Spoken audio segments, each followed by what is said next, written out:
உரிமை களம் பார்வையாளர்கள் அனைவருக்கும் வணக்கம். இன்னைக்கான அரசியல் களத்துல எது சம்பந்தமாக விவாதிக்க போறோம் அப்படின்னா, இப்ப டிஸ்பிளேல ஒரு மீம் போட்டோ காட்டுறேன் பாருங்க. இது பாபநாசம் திரைப்படத்தினுடைய மீம் போட்டோ. சோ இந்த போட்டோல இருக்கிற காட்சிகளுக்கு ஏற்றவாறு தான் தமிழ்நாட்டினுடைய அரசியல் களத்துல விடுதலை சிறுத்தைகள் கட்சியுடைய நிறுவனர் அண்ணன் திருமாவளவன் அவர்கள் ஒரு மிகப்பெரிய ட்விஸ்ட பண்ணியிருக்காரு.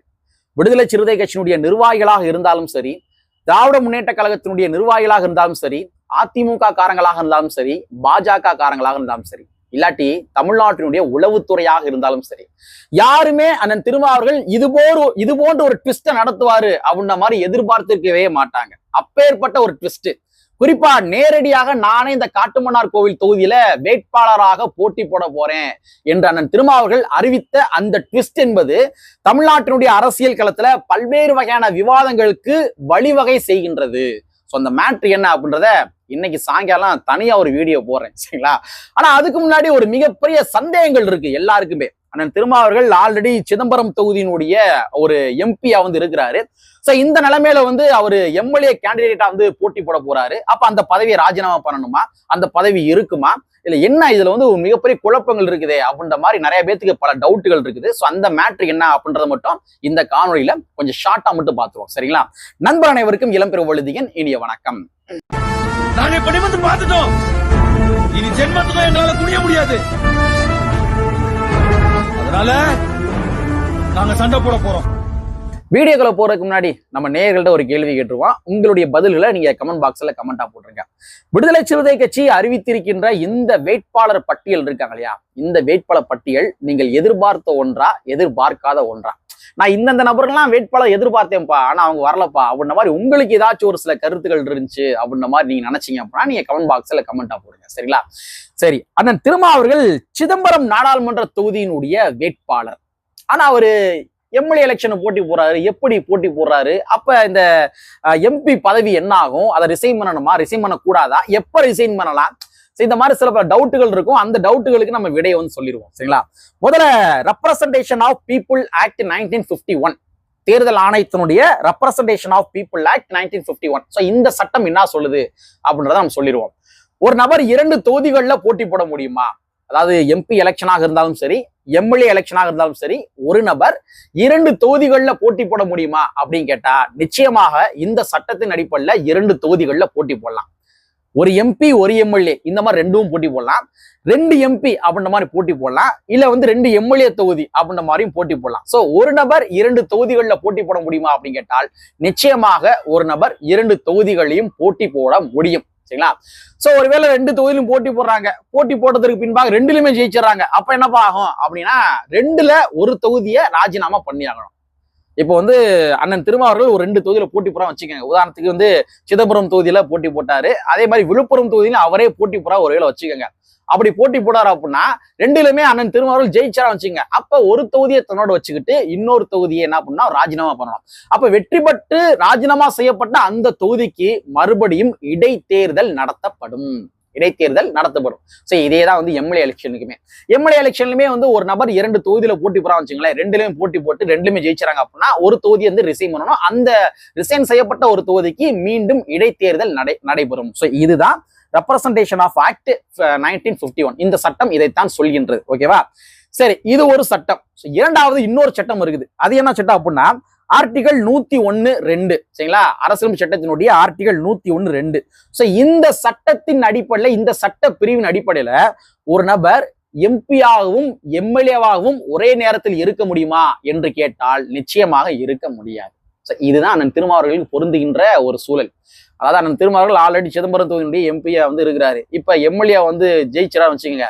அப்போ ஒரு நபர் எம்பியாகவும் எம்எல்ஏவாகவும் இருக்க முடியுமா அப்படின்னா நிச்சயமாக இருக்க முடியாது. சோ ஒருவேளை அண்ணன் திருமாவர்கள் காட்டுமன்னார் கோவில் தொகுதியில ஜெயிச்சிடாரு வச்சுக்கோங்க. ஜெயிச்சிடாரு அப்படின்னா 2ல எதையாச்சும் ஒன்ன அண்ணன் திருமாவர்கள் ரிசைன் செய்ய வேண்டும். அது எம்பி பதவியாக இருக்கலாம், எம்எல்ஏ பதவியாக இருக்கலாம். 2ல எதையாச்சும் ஒன்று ரிசைன் பண்ணிட்டு ஒரு பொறுப்புலதான் வகிக்க முடியும். சோ இதுதான் இந்த சட்டம் சொல்கின்றது. ஆனா ஒருவேளை ஒரு எம்பியா இருக்கிறாரு, ஆனா எம்எல்ஏவா போட்டி போட முடியுமா அப்படின்னு கேட்டா நிச்சயமாக போட்டி போடலாம். அதுக்கு தான் சட்டம் சொல்லுது, நிச்சயம் போட்டி போடலாம். சரி, ரெண்டாவது எம்எல்ஏ எலெக்ஷன்ல போட்டி போடுறாரு. போட்டி போடுவதற்கு முன்னாடியே எம்பி பதவி ரிசைன் பண்ணணுமா அப்படின்னு கேட்டா அப்படி அவசியம் கிடையாது. அப்படி அவசியம் கிடையாது. அண்ணன் திருமாவளவன் எம்பியா இருக்கிறாரு. எம்பியா இருந்துகிட்டே அவர் என்ன பண்ணலாம், காட்டுமன்னார் கோவில் தொகுதியில வந்து போட்டி போடலாம். காட்டுமன்னார் கோவில் தொகுதியில போட்டி போட்டதற்கு பின்பாக ஒருவேளை வெற்றி பெறுகின்றார் என்றால் 2ல் 1 தான் அவர் ரிசைன் பண்ணணும். எம்பி தொகுதியை ரிசைன் பண்ணிட்டு தான் அவர் காட்டுமன்னார் கோவில் தொகுதியில போட்டி போடணும் என்பது கிடையாது.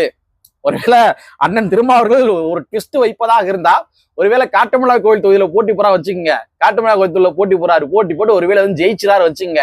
ஜெயிச்சதுக்கு பின்பாக ஒருவேளை இல்லப்பா எனக்கு வந்து இந்த எம்எல்ஏ பதவி வந்து வேணாம், நான் வேற மாதிரி அரசியல் களத்தை எதிர்பார்த்தேன், ஆனா அது நடக்கல, ஆனா எனக்கு இந்த எம்எல்ஏ பதவி வேணாம், நான் எம்எல்ஏ பதவி வந்து ரிசைன் பண்ணிட்டு எம்பியா தொடர்ந்துக்கிறேன் அப்படின்னு தொடர்ந்ததுதான்.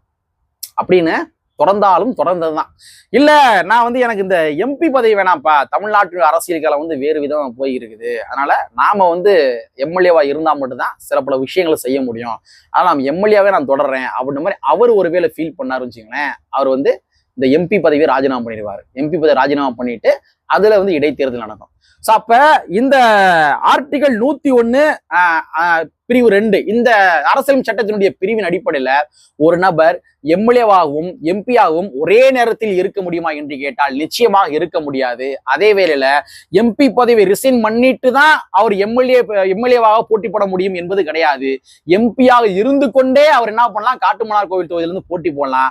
2 தொகுதியும் ஜெயித்ததற்கு பின்பாக, ஆல்ரெடி ஒரு தொகுதி ஜெயிச்சிருக்க சிதம்பரத்துல, இங்க எம்எல்ஏ எலெக்ஷன் முதல்ல ஜெயிச்சதுக்கு பின்பாக இவரு நினைச்சாரு அப்படின்னா 2ல் எந்த தொகுதியை வேண்டுமானாலும் அவர் ரிசைன் பண்ணலாம். இதான் ஃபேக்ட்.